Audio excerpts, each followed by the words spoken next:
frères et sœurs, loué soit Jésus-Christ. Voilà, au moment où nous fêtons Noël, il y a toujours un phénomène qui se passe souvent en décembre. Vous voyez même à la télévision, on parle toujours du Père Noël et les enfants sont contents. On nous dit toujours que le Père Noël n'existe pas. Mais est-ce que vous savez qu'il y a eu vraiment un vrai Père Noël? Est-ce que vous connaissez l'histoire du vrai Père Noël? Pas le Père Noël qu'ils ont maintenant. Vous savez qu'il y avait vraiment un Père Noël qui existait. Alors, je vous invite à découvrir l'histoire du vrai Père Noël. C'est l'histoire de Saint Nicolas, le saint qui est vénéré en Allemagne et aux Pays-Bas. Alors, qui est donc Saint Nicolas, le véritable Père Noël et le tout premier Père Noël vraiment de l'histoire? Le Père Noël a vraiment existé. Alors, en fait, c'est Nicolas, c'est un jeune qui est né au 3e siècle. Donc, nous sommes encore vraiment au 3e, c'est dans un village de Patara, en Asie mineure. Voilà. Donc, nous sommes dans la Grèce antique. La Grèce antique, c'est un grec. Donc, il est un grec dans la Grèce antique, en Asie mineure. Et après, là où il est né, sa région était proche au sud de la Turquie. C'est la région proche de la Turquie. Voilà. Voilà, il est né dans une famille de riches. Ses parents étaient vraiment riches, donc c'était des nantis. Et puis, ses parents étaient des chrétiens. Et on dit qu'ils étaient très pieux. Ils ont grâce, bien sûr, l'éducation chrétienne, la piété à leur fils. Donc, Nicolas, tout petit, a grandi comme ça. A appris de ses parents à aimer Dieu, à servir Dieu. On lui parlait toujours de Jésus. Et malheureusement pour lui, il va traverser des difficultés pendant qu'il est jeune. Il deviendra orphelin parce qu'il y aura une épidémie qui va frapper de ce côté-là. Et de la Grèce, ses parents tomberont malades, vont mourir. Donc, la suite de l'épidémie devient donc jeune, très jeune, orphelin très jeune. Mais bon, comme ses parents avaient des biens, il avait donc beaucoup de biens. Et puis, en lisant l'évangile, il y a un passage de l'évangile qui qui l'avait marqué. Jésus enseigne quelque part, il dit que vends tout ce que tu possèdes, donne-le aux pauvres et viens sur moi. Vous vous rappelez, il y a un passage de la Bible où il y a un jeune qui était venu voir, un riche, qui vient voir Jésus. Que puis-je faire, maître, pour entrer dans le royaume de Dieu, avoir la vie éternelle? Jésus lui a dit que dit les commandements, tu les serviras, Seigneur ton Dieu, de tout ton cœur, tout ton âme, toute ta force, tu aimeras ton prochain comme toi-même. Il dit que c'est bien, fais-le. Après, le monsieur insiste encore que, mais que dois-je faire? À un certain moment, on dit que Jésus l'avait apprécié parce qu'il avait dit que les gars disaient que tout ce que tu dis là dans les commandements, moi je l'ai fait. Je pars à l'église, je ne suis pas idolâtre. Moi, je pars à l'église pour mon don le demande. Je fais tout ce que l'église me demande là-bas. Moi, je ne vole pas, je ne banque pas, je suis. Moi, je n'ai jamais tué tout ça. Jésus l'a précisé que. Je dis que vends donc maintenant, dernier jour qui te reste, va vendre tout. Donne-le aux pauvres et viens sur moi. On dit que le gars est parti tout triste. Parce qu'il avait beaucoup de biens. Mais Nicolas, en lisant ce passage, il a été touché. Il a dit que c'est même ça que je vais faire. C'est comme ça qu'il a commencé à aider les gens avec ses biens. On dit qu'il a sauvé, par exemple, la population, le peuple, de la famine, parce qu'il y a une période de famine. Il a sauvé le peuple de la famine en utilisant ses biens.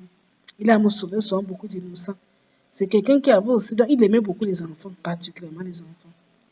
Il a consacré vraiment toute sa vie à Dieu, à servir Dieu.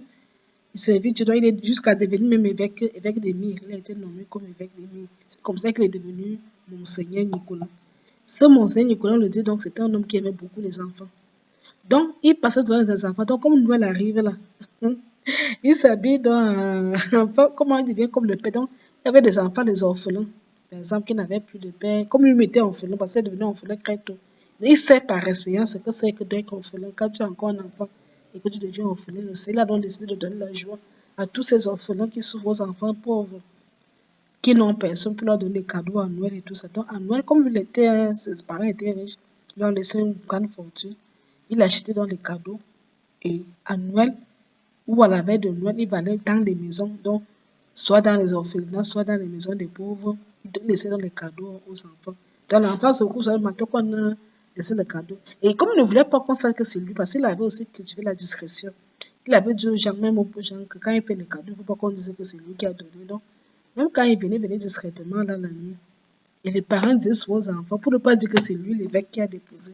Pour ne pas dire que c'est Monseigneur Nicolas, on dit que c'est Papa Douane. Parce que les enfants voyaient seulement papa. Parfois même, soit il vient comme ça, il dépose pas. Soit alors, il s'habille comme ça, il vient, il dépose. On dit que c'est Papa Douane. Personne ne savait en réalité que c'était l'évêque qui faisait ça. Il a aidé beaucoup de gens quand les gens avaient le coup. Il prenait vraiment ses pieds, il aidait les gens. Il aidait les gens avec ses pieds. On dit qu'il avait aussi, il protégeait même les marins et les navires. Dans les saints parcours des noirs des navires. Donc il était célèbre, devenu célèbre à cause de sa charité envers les pauvres. La protection qu'il a fait avec les marins et les navires et tout ça. Et il a aussi connu des persécutions, hein, parce qu'au temps de l'empereur Dioclétien, qui était l'empereur de Rome, il a persécuté les chrétiens à un certain moment. Il fait partie des chrétiens qui ont été persécutés, puisqu'avec lui et d'autres, il y avait des prêtres, des évêques, des cardinaux, des diacres, qui se retrouvent donc en prison, une prison créée par l'empereur Dioclétien de Rome. Il va les mettre en prison à cause de leur foi. On dit qu'à l'époque, à cette époque-là, même les prisons, il y avait plus de prêtres de prêtres que de, que de bandits. Donc, quand on arrêtait le bandit, on ne savait pas où on mettre le bandit. Parce que tu pouvais se mettre en prison, et les prêtres, et les évêques, et les diacres. Maintenant, quand le vrai bandit, bien le tueur, arrivait, on ne savait plus où on va le mettre. S'il n'y a plus de cas. Donc, le parent même plus les chrétiens dans la prison. Et il ne s'occupait même plus des bandits. Pour lui, être chrétien était plus dangereux qu'être bandit, qu'un tueur à gage.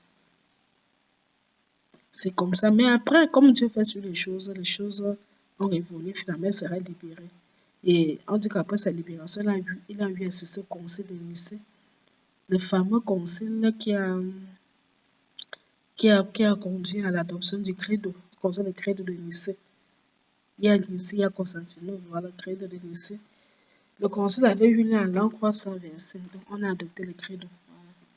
Et finalement, Monseigneur Nicolas va donc mourir le 6 décembre 343 à Myre, parce qu'il était évêque de Myre. Donc, il meurt à Myre, dans son diocèse à Myre, le 6 décembre 343.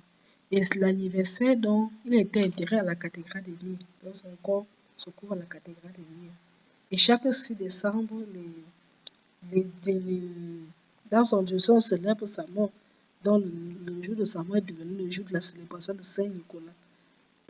Là-bas dans selon le calendrier là-bas. Mais chez les chrétiens, c'est plutôt le 19 décembre que chez les autres dans le calendrier julien qu'on célèbre Saint Nicolas. C'est plutôt le 19 décembre.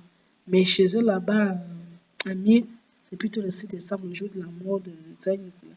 Mais dans le calendrier julien, c'est plutôt le 19 décembre.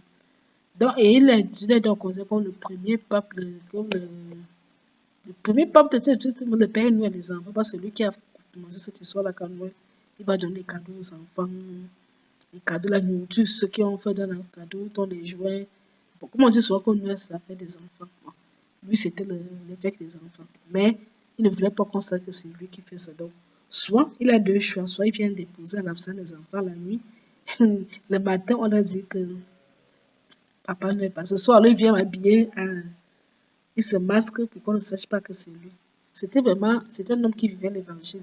Que ce que ta main fasse, que la main droite ne sache pas. Comme Dieu le dit Jésus.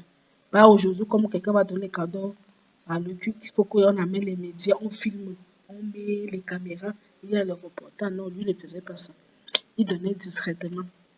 Au besoin, mais il va se masquer à Père Noël, il donne les cadeaux aux enfants. Et vous ne savez, il n'y a que les parents qui savaient que le Père Noël qui donne les cadeaux aux enfants qu'on parle là, que Papa Noël est passé dans tel quartier, Papa Noël est passé dans telle ville, Papa Noël était à tel endroit, Papa Noël a envoyé les cadeaux, les jouets dans tel pays. Il n'y a que les parents qui cachaient, qui savaient que c'était l'évêque en fait qui faisait tous ces dons. Partout, il y avait, les enfants avaient des problèmes. À chaque Noël, c'est lui qui allait faire les dons. Quand Noël, quand on dit Papa Noël, c'était lui qui était caché derrière Papa Noël en fait. On pensait que c'était un personnage imaginaire qui vient sur les roues. Il n'y avait rien de fou. Le personnage qu'on présente aujourd'hui comme Père Noël, ça c'est vraiment une imagination populaire. C'était juste pour raconter aux enfants.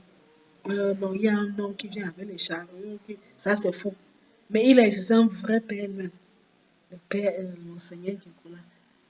Mais les parents, maintenant, comme pour protéger l'identité, comme ils voulaient pas qu'on sache que c'est lui, ils ont continué à inventer une telle histoire. Et l'histoire est devenue populaire. Et aujourd'hui, c'est ça que le cinéma a repris. On aime bien toujours dire le Père Noël est passé. Bon, c'est bien. Chacun de nous, tu peux être un Père Noël pour l'enfant de ton voisin qui n'a plus, qui est pauvre. Chacun de nous un Père Noël, chacun de nous peut être une Mère Noël pour son voisin, pour les pauvres, pour les orphelins. Comme l'a fait Monseigneur Nicolas Bourget, chacun de nous des Pères Noël et des Mères Noël à tous ces enfants à travers le monde qui traversent des moments difficiles. Je vous souhaite de nouveau encore joyeux Noël, beaucoup de grâce, beaucoup de bénédictions et que le Seigneur vous bénisse. À très bientôt pour encore une autre histoire. Que Dieu vous bénisse.